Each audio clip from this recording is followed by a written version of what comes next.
Foods of fitness. આજે આપણે બનાવીશું એકવાર બનાવી મહિનાઓ સુધી ખાઈ શકાય એવી એકદમ સ્વાદિષ્ટ ગુજરાતી મસાલા પૂરી. તો આ મસાલા પૂરી ટેસ્ટમાં ખૂબ જ સરસ લાગે છે. મેંદાના ઉપયોગ વગર બનાવીશું ઘઉંના લોટમાંથી અને એકદમ ટેસ્ટી ક્રિસ્પી એવી તૈયાર થશે. તો ચાલો રેસીપી શરૂ કરીએ. તો હવે સૌથી પહેલા ખાવામાં એકદમ સોફ્ટ અને ક્રિસ્પી એવી ઘઉંના લોટમાંથી નવી ફરસી પૂરી બનાવવા માટે અહીંયા મેં લીધો છે 2 કપ જેટલો ઘઉંનો લોટ. આ પૂરી ખાવામાં એકદમ પોચી, દાંત વગરના વડીલો પણ ખાઈ શકે એવી બનાવવા માટે આપણે આમાં અડધા કપ જેટલો ઝીણો રવો ઉમેરીશું. થોડો રવો પૂરીમાં ઉમેરો ને તો પૂરી એકદમ ફરસી બને અને સ્વાદમાં પણ ખૂબ જ સરસ લાગે. હવે મસાલામાં 1 ચમચી લાલ મરચું પાવડર, અડધી ચમચી હળદર પાવડર, 1/4 ટીસ્પૂન હિંગ, અડધી ચમચી ચાટ મસાલો, અડધી ચમચી જેટલો આમચૂર પાવડર અને સાથે 1 ટીસ્પૂન જેટલું મીઠું ઉમેરીશું. તો આપણે ચાટ મસાલો પણ ઉમેર્યો છે એટલે મીઠું એ પ્રમાણે ઉમેરવાનું. હવે 1 મોટી ચમચી જેટલા સફેદ તલ ઉમેરીશું. સાથે અહીંયા મેં કાચું જીરું શેકેલું નથી લીધું, કાચું જ લીધું છે. તો હાથેથી આ રીતે થોડું મસળીને ઉમેરીશું. 1 ચમચી જેટલી અધકચરી વાટેલી લીલી વરિયાળી ઉમેરેલી છે. લીલી વરિયાળીની ફ્લેવર પૂરીમાં બહુ સારી લાગશે.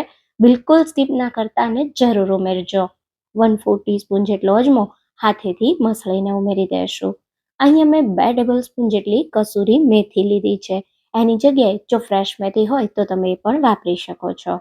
હવે 4 મોટી ચમચી જેટલું તેલનું મોણ ઉમેરી દઈશું અને એકદમ સારી રીતે લોટના એક એક કણમાં મસાલા અને મોણને મિક્સ કરી દેશું. અહીંયા પૂરીને એકદમ ખાવામાં ફરસી અને ક્રિસ્પી ટેસ્ટી બનાવવા માટે આપણે મુઠ્ઠી પડે એટલું મોણ દેવાનું છે. જો આ સમયે તમને મોણ ઓછું લાગે તો 1 ચમચી જેટલું મોણ હજી તમે વધારે મિક્સ કરી શકો છો. તો એકદમ પરફેક્ટ આપણા લોટમાં મોણ પડ્યું છે. તો હવે થોડું થોડું કરી પાણી ઉમેરતા જશું અને અટામણની જરૂર ના પડે વણતા સમયે એવો પૂરી માટે કઠણ લોટ બાંધીને તૈયાર કરીશું. તો તમે જોઈ શકો છો આટલો લોટ બાંધવા મારે 1 કપ જેટલું પાણી લાગ્યું છે અને આ રીતનો વધુ પડતો કઠણ પણ નહીં અને એકદમ સોફ્ટ પણ નહીં એવો લોટ બાંધી દીધો છે. હવે લોટને ઢાંકી 10 મિનિટ રેસ્ટ આપીએ.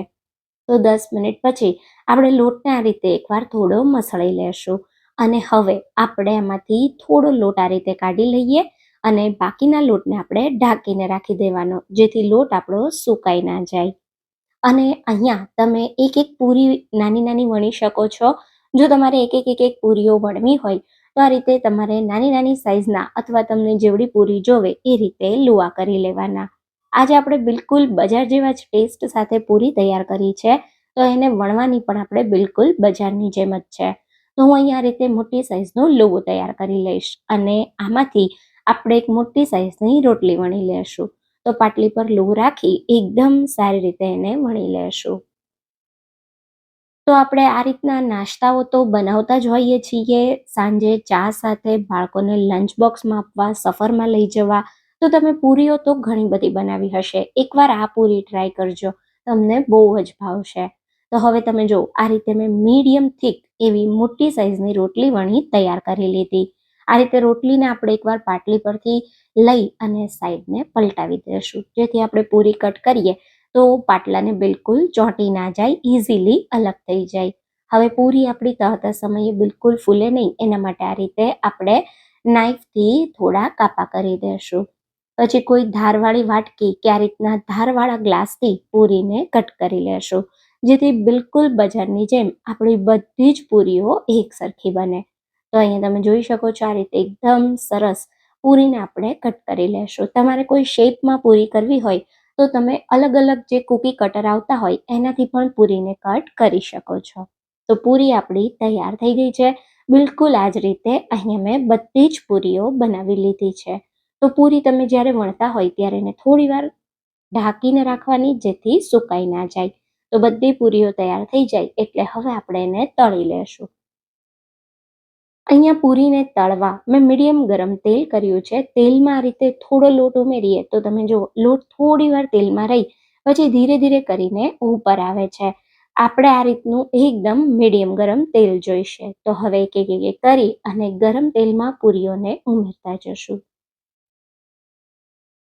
તો જેમ જેમ પૂરીઓ તળાતી જશે એમ ધીરે ધીરે કરીને ઉપર આવતી જશે. તો પૂરીઓ આ રીતે થોડી થોડી ઉપર આવવાનું સ્ટાર્ટ થાય અને થોડી પૂરી સેટ થાય પછી તમારે જારાથી પૂરીની સાઈડને પલટાવી દેવાની.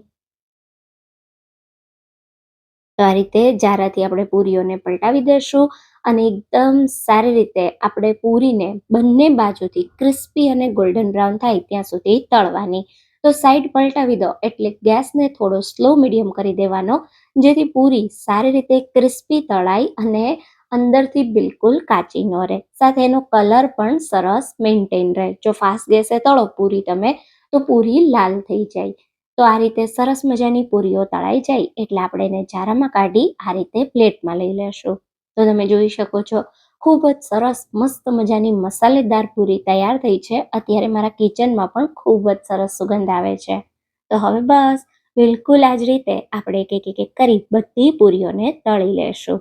પૂરીઓ તળાઈ જાય એટલે આ પૂરીને વધુ સ્વાદિષ્ટ બનાવવા માટે આપણે ઉપર આ રીતે થોડો ચાટ મસાલો સ્પ્રિંકલ કરીશું. તો આનાથી પૂરીનો ટેસ્ટ 100 ગણો વધી જશે. સાથે થોડું લાલ મરચું પાવડર પણ સ્પ્રિંકલ કરવાનું, જેથી પૂરી એકદમ ટેસ્ટી લાગે. તો પૂરી ઠંડી થાય એટલે એરટાઇટ કન્ટેનરમાં ભરી તમે મહિનાઓ સુધી ખાઈ શકો છો. ચા સાથે સફરમાં લઈ જવા કે ગમે ત્યારે બાળકોને નાના મોટી ભૂખ લાગે ત્યારે આપી શકો છો. તો એકદમ ક્રિસ્પી ટેસ્ટી ફરસી પૂરી તૈયાર થઈ ગઈ છે.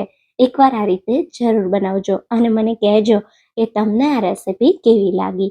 રેસિપી ગમી હોય તો લાઈક અને શેર જરૂરથી કરજો. Thank you for watching.